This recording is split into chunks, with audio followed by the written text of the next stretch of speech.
Ja, vi har fået uddelt et par griselunger, som vi så vil fortælle lidt om, hvad vi har fået her. Vi vil starte oppefra og ned. Heroppe der har vi et spiserør og et luftrør, som sammen bliver koblet hernede ved to forskellige porte.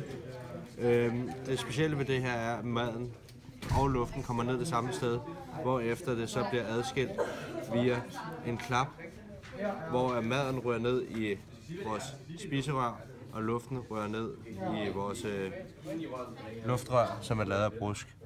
Her, man kan ikke trække vejret, imens man synker maden. Fordi klappen lige lukker af. Ja, spiserøret, den måde, som maden kommer ned igennem spiserøret, det er noget, som hedder peristaltiske bevægelser. Og det er sådan nogle trykkebevægelser, hvor den trykker maden ned igennem sådan her. Og så ryger den hele vejen ned.